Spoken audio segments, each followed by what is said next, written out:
Assalamualaikum warahmatullahi wabarakatuh. Melanjutkan pembahasan kita mengenai spektroskopi inframerah. Nah, seperti yang sudah kita bahas sebelumnya mengenai konsep dasar dari spektroskopi inframerah. Nah, di sini kita akan melanjutkan mengenai bagaimana sih untuk menyiapkan sampel untuk analisis menggunakan spektroskopi inframerah. Jadi to determine the infrared spectrum of a compound, one must place the compound in a sample holder or cell. Jadi untuk menentukan spektra inframerah dari suatu senyawa, nah kita harus melakukan yang pertama adalah menempatkan senyawa tersebut pada sample holder pada tempatnya. Kemudian nanti atau bisa kita sebut sebagai pusat ya. Nah, jadi untuk yang glass or plastic absorbs strongly throughout the infrared region of the spectrum. Nah, jadi untuk pusatnya nanti, jadi bentuknya pusat nanti itu seperti balok ya. Balok ini biasanya terbuat dari gelas atau kaca. Ini digunakan untuk menempatkan sampel. Nah, ini untuk gelas, bahan gelas dan plastik ini kenapa digunakan untuk pusat ini? Dia mengabsorpsi lebih baik untuk cahaya pada panjang gelombang inframerah. Nah, kemudian untuk sel must be constructed of ionic substance, typically sodium chloride or potassium chloride. Jadi untuk yang selnya ini nanti dia mengandung senyawa ionik. Misalnya bisa kita gunakan NaCl atau KPr, ion klorida atau natrium klorida. Nah, kemudian untuk daerah terpenting yang harus kita cermati pada spektrum inframerah, yaitu pada di sebelah kiri 3000 atau lebih dari 3000-an, itu ikatan yang menyebabkan absorpsi ada stretching OH, kemudian juga NH. Nah, kemudian di 3300 sampai 2900 itu stretching CH, kemudian C rangkap 3, C rangkap 2, kemudian untuk antara C dengan ini. Kemudian 3000 sampai 2700-an itu adalah stretching CH, kemudian CH3, CH2 dan H. Kemudian 2400 sampai 2100 yaitu untuk renggang stretching C rangkap 3, kemudian C rangkap 3C dan C rangkap 3N. Kemudian 1900 sampai 1650 yaitu stretching untuk ikatan C dengan O rangkap 2. Ini untuk CO yang dimiliki oleh senyawa asam, aldehid, keton, amida, ester, dan anhidrida. Kemudian pada bilangan gelombang 1675 sampai 1500 yaitu stretching C rangkap C itu untuk yang senyawa alifatik maupun aromatik. Kemudian untuk C rangkap dengan N. Kemudian pada 1475 sampai 1300 ini untuk bending C dengan H. Kemudian untuk yang 1600 sampai 1000 sampai 650 ini untuk bending C rangkap C, ini yang berkaitan dengan H atau dengan H untuk luar apapun. Nah, jadi untuk setiap ikatan yang berbeda, sifat frekuensi vibrasinya juga akan berbeda. Nah, nanti akan menentukan jenis ikatan, struktur atau gugus fungsi. Nah, kita ingat ini adanya ikatan C rangkap C, kemudian CO tunggal, CO rangkap 2, C dengan X. Ini X-nya adalah halogen ya. Ini untuk atom halogen berarti adalah F, Cl, Cr, dan I. kemudian C rangkap 2 dengan N, OH dan NH ini biasanya merupakan ikatan kovalen polar sehingga frekuensinya tinggi. Nah, untuk ikatan kovalen nonpolar frekuensinya sangat rendah. Misalnya ikatan antara C dengan C, kemudian C dengan H sehingga spektranya kurang berarti. Nah, tik-tik atau puncak, jadi di sini puncaknya ya. Oke. Puncak dalam spektrum IR dapat dikelompokkan menurut intensitasnya. Ada kuat, kemudian medium, dan lemah. Nah, kemudian ada istilah tumpang tindih antara yang peak yang kuat dan lemah. Ini namanya adalah bau atau solder atau kita singkat sebagai SH. Kemudian adanya banyaknya gugus yang identik pada suatu molekul itu akan mengubah kekuatan relatif dikta absorpsinya dalam spektrum. Misalnya absorpsi untuk gugus CH tunggal relatif lemah. Jadi kan kalau kita berbicara misalnya pada molekul alkana itu kan banyak sekali ikatan antara C dengan H. Nah, ini karena banyaknya gugus identik itu akan menyebabkan nanti absorpsinya relatif lemah. Nah, jadi untuk suatu senyawa, jika suatu senyawa itu punya banyak ikatan CH, ini akan menghasilkan efek gabungan dari absorpsi CH sehingga menghasilkan suatu puncak yang sifatnya medium atau bahkan kuat seperti absorpsi pada senyawa alifatik. Nah, jadi kita lihat untuk area spektrum inframerahnya, yaitu daerah gugus fungsi utamanya itu daerah sekitar dengan gelombang 400 sampai 1500. Jadi yang kita amati adalah sekitar 4000 sampai 1500-an. Kemudian ada daerah sidik jari.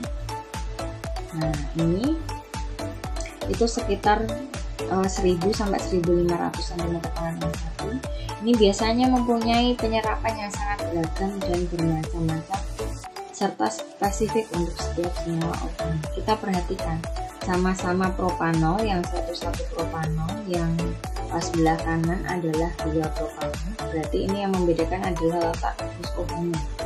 Nah, pada satu propanol ini OH-nya itu terletak pada C primer, kemudian pada propanol ini ya, ini terletak pada C sekunder. Nah, kita lihat apa sih yang membedakan dari sini. Nah, kita lihat ini puncaknya untuk OH-nya hampir sama ya. Kemudian nah ini ya. Oke, mungkin ini yang membedakan. Nah, kemudian ini. Dan sekitaran ini ya. Nah, kemudian di sini untuk gambar 2.4 ini show a typical infrared spectrum dari 3-metil 2-butanol. Nah, ini untuk strukturnya 3-metil 2-butanol. Nah, ini 3 karena ini menghitungnya dari C yang kiri, ini nomor 1, kemudian diameter O, ini nomor 2, 3, 4. Nah, ini kan karena punya gugus CO karbonil untuk keton, ini kita usahakan agar dia punya nomor kecil, maka penomorannya dari sebelah kiri. Nah, ini two strongly absorbing peak at about 3000 dan 1715 cm. Pangkat yang 1 ini untuk ikatan C dengan H, kemudian CO rangkap stretching frekuensi. Nah, jadi ini adalah sekitar 3000-an ya. Oke, itu untuk yang ikatan C. 3000-an. Kemudian CO-nya ini. Nah, di strong absorption ini absorpsi yang sangat kuat pada daerah 1715 ini mengkonfirmasi adanya gugus karbonil. Nah, atau CO rangkap. Nah, the characteristic position of absorption, the shape and intensity of the peak are also unique to C rangkap O bond. Nah, jadi untuk karakteristik lokasi atau posisi dari serapannya, kemudian bentuk dan intensitasnya seperti apa, itu dari ikatan CO rangkap untuk gugus karbonil ini dia sangat ini ya, spesifik. Nah, jadi untuk CO, C rangkap O dan CC, ikatan CC ini mengabsorpsi pada daerah yang sama. Pada daerah yang sama untuk CO rangkap 2 ini untuk penanda gugus karbonil itu sekitar 1850 sampai 1630 cm yang 1, sedangkan C dengan C ikatan tunggal ini pada daerah 1680 sampai 1620. Nah, nanti kita harus memperhatikan ini untuk puncaknya seperti apa. Nah, however, the CO bond is a strong absorber, whereas the CC bond generally absorb only weakly. Jadi nanti yang membedakan apa? Nah, puncak dari gugus karbonil itu lebih, kan dia menyerapnya itu lebih kuat dibandingkan ikatan C dengan C. Maka untuk puncaknya ini dia intensitas itu lebih banyak intensitas yang diserap yang dibandingkan C dengan C. Ini daerahnya kan hampir sama ya. Kemudian trained observer would not interpret a strong peak at 1670 to be a CC double bond or a weak absorption at this frequency to be due to a carbonyl group. Jadi untuk yang kalau misalnya kalian masih pemula, ini tidak akan menginterpretasikan puncak yang kuat pada daerah 1670 cm Parameter 1 ini untuk ikatan CC double, karena absorpsinya tadi kan sangat lemah dibandingkan dengan gugus karbonil. Jadi kita lihat biasanya untuk yang pemula itu jarang dianalisis pada daerah tersebut. Kalau dianalisis pun itu akan dia cenderungnya ke karbonil. Nah, tapi untuk karbonil sendiri kan kita lihat apakah peaknya itu dia sangat mengabsorpsinya kuat atau seperti itu. Jadi the shape and fine structure of a peak often give clues to its identity as well. Jadi bentuk kemudian struktur dari puncak gelombang itu akan menunjukkan nanti untuk memberikan kunci, untuk memberikan clue. Sebenarnya untuk senyawa ini tuh mengandung gugus fungsi apa saja sih? Dus aldo to NH and OH region of law. Nah, kita nanti juga harus memperhatikan bahwa daerah peak dari ikatan N dengan H kemudian O dengan H itu dia daerahnya itu tumpang tindih. Jadi kalau pada OH itu sekitar akan keluar peak pada 3690 sampai 3291 yang satu, sedangkan untuk NH itu sekitar 3500 sampai 3300. Nah, tapi nanti yang membedakan adalah ini. Nah, kalau OH itu puncaknya melebar, sedangkan kalau NH2 itu nanti dia puncaknya itu tajam ya. Nah, kemudian bagaimana sih nanti kita memahami spektra inframerah? Nah, ini sebagai contoh asam etanoat. Kalau kita gambarkan untuk rumus banknya, ini ada CH3C, kemudian C mengikat O, rangkap 2 ini penanda gugus karbonil, kemudian ini untuk yang gugus OH-nya ya.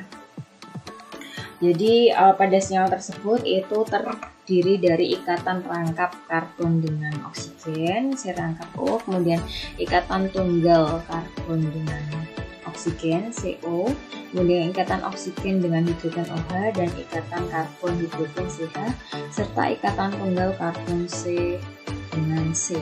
Nah, ini adalah spektra inframerah dari asam etanoat. Nah, kalau kita gambarkan untuk rumus dari asam etanoat tadi kan sudah ini asam etanoat. Oke, di situ punya gugus OH jelas. Kemudian ada nanti penanda CO. Kemudian di sini ada C dengan C, C dengan H. Jadi kalau kita gambarkan itu seperti ini. Jadi kan tadi CH3 ya.